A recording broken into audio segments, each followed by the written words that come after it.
Mga crayfish, no, habang nagsasorting nga tayo, yan, nakakita tayo ng nagmomolt natin, no. Yan, no, pinukod ko na siya, tsaka tong isa bagong molt din yun, malambot siya nung hinawakan ko.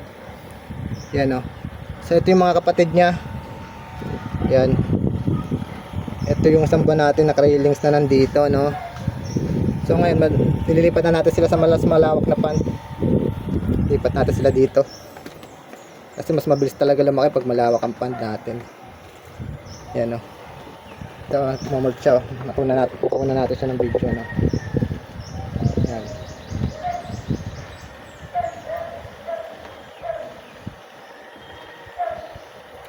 itong isang yung kasama niya malambot din, kamomolt lang din, kaya binukod ko na siya para di sila mamukbang yung dalawa.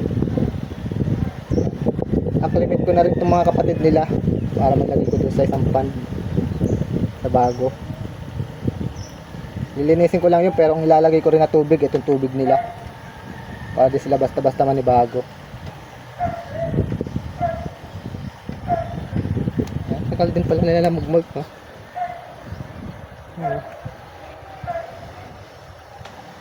Ayun na, ayun, malapit na siya. Ayun na siya.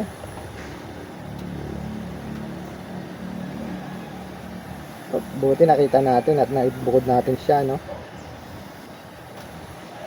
Oops. Oops. Oops. Oops. Oops. Oops. Ayun, success na siya. Ayan, no.